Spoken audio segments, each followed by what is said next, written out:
금리가 오르면 좋지 않은 시그널이에요. 저는 제일 중요한 회사는 오픈 AI가 될 것이다. 이 회사가 1등 회사였는데 매출 기준으로 2등 회사로 바뀌었어요.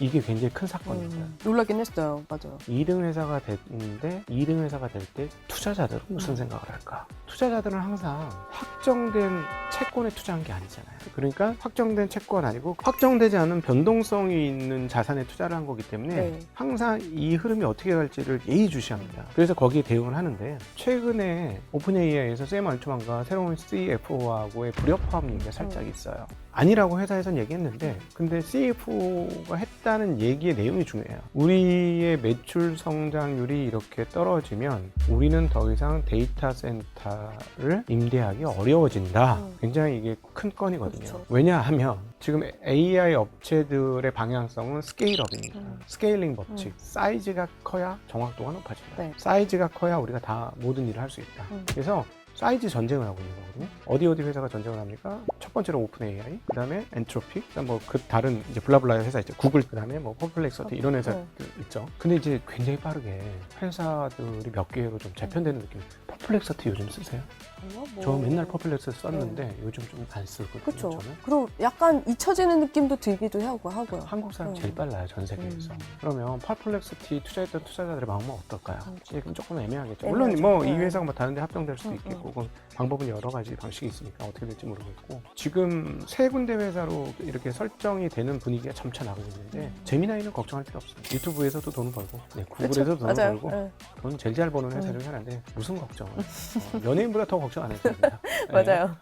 구글은 됐고 자 그러면 나머지 두 회사는 어떤 회사냐? 나머지 두 회사는 상장 안 돼 있잖아요. 스타트업입니다. 전 세계의 운명이 스타트업 두 개 회사에 달려 있어? 좀 황당하죠? 스타트업인데 네. 아주 유니콘 스타트업인 거죠. 그렇죠. 유니콘의 유니콘인 거죠. 네. 지금 그 파죽지세로 올라가던 오픈 AI의 그 밸류에이션 가격이 8,500억 달러에서 멈췄어요. 그 자리를 메꾸고 간 게 엔트로픽입니다.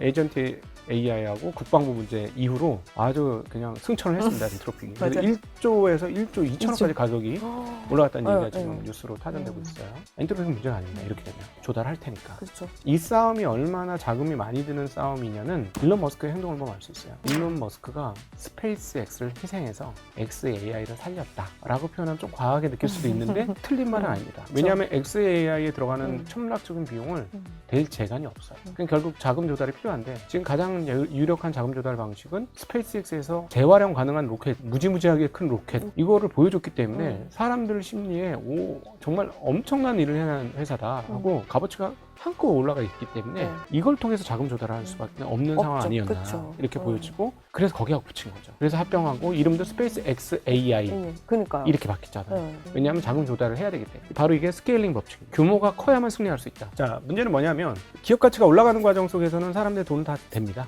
문제 없어요. 그래서 제가 엔트로픽은 조금 유리한 국면에 들어간 것 같습니다. 라고 말씀드렸는데 오픈 AI가 문제예요. 최신 뉴스는 소프트뱅크가 오픈 AI 주식을 담보로 대출을 100억 달러를 받으려고 했는데 60억 달러밖에 안 나왔다.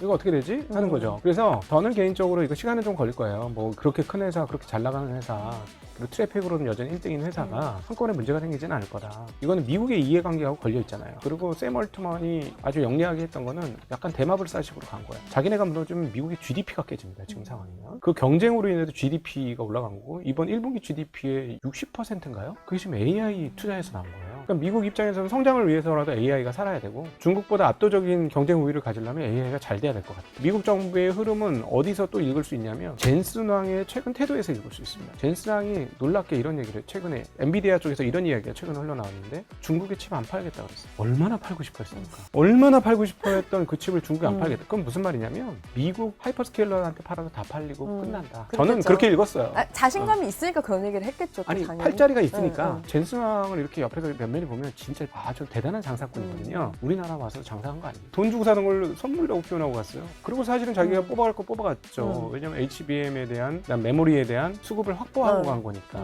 공급을 확보하고 간 거니까. 근데 이 젠슨왕이 중국에 안 팔겠다고? 아 지금 미국 하이퍼스케일러들의 칩에 대한 요청이 장난 아니구나 라는 걸 알 수 있습니다. 그래서 지금 제가 오픈 AI 얘기 드렸다고 겁먹지는 마시고요. 그리고 제가 얘기하고 나서 보통 머릿속에 일어난 일이 현실로 되는데 시간이 굉장히 많이 걸리더라고요. 편안하게 좀 생각을 하셨으면 좋겠어요. 있겠고, 제가 보기에는 지금의 상황을 이해하는데 이 구조에 대한 이해는 있어야 될 것 같아요. 우리가 만든 게 아니라 AI 업체들이 만든 거예요. 그 AI 업체들로 돈을 버는 데이터 센터가 칩을 매수하는 주체예요. 이제 이 구조가 어떻게 되느냐? 데이터 센터의 칩 구매량이 바뀔 것이냐? 그리고 이 칩 구매량을 규정하는 AI 데이터 센터들의 데이터 센터 사용량에 어떤 일이 손상을 미칠 것이냐? 제일 그래서 중요한 거는 금리입니다. 안 갈 수 없죠. 자금 거기까지. 조달을 해야 되니까. 그렇죠. 네.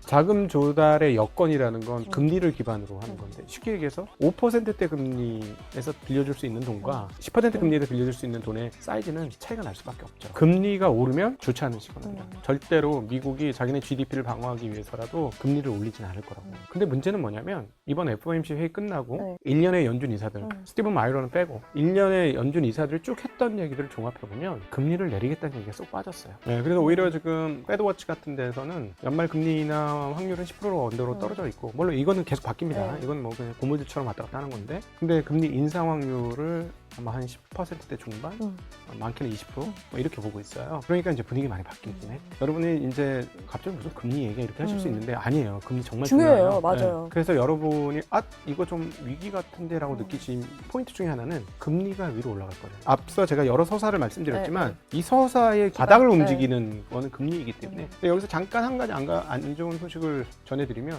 영국의 금리가 치솟고 있어요. 영국만 아니고 일본도 치솟고 일본, 있고 한국도 치솟고 있어요. 방송을 찍는 오늘 드디어 한국 10년을 4% 찍었어요. 모든 선진국이 금리가 계속 올라가고 있고요. 금리가 올라간다는 건 뒤집어서 표현하면 어떤 표현이냐면 인플레이션이 가라앉지 않는구나. 지금 미국 시장이 사상 최고가를 가게 된 바탕의 센티멘트가 뭐냐면, 트럼프가 우리를 지킨다. 우리를 지키는 게 아니고 트럼프는 주식시장을 안 깨먹는다. 이런 센티가 쫙 깔려 있어요. 근데 절대 훼손시키지 않을 것이다. 자기의 마지막이고 가장 강력한 보루이기 때문에 난 내가 주식시장 이렇게 살렸어. 이런 게 있기 때문에 그걸로 지금 사실 강력한 지지력을 버티고 가는 거일 수도 있습니다. 그거는 안 깬다는 믿음이 있고, 그렇기 때문에 캐비너시가 됐고, 그래서 쉽게 금리를 올릴 가능성은 턱이 없고 금리를 내릴 가능성이 있다라는 건데, 여기서 이제 두 그 가능성을 한번 다 볼게요. 케빈 워시가 와서 금리를 내리려고 할 것 같아요. 근데 연준 인사들은 막을 것 같고, 거기다 질다리기를 할 것 같고, 근데 내렸다. 이러면 어떻게 되냐면, 그때는 진짜 화려한 불꽃쇼가 될 것 같습니다.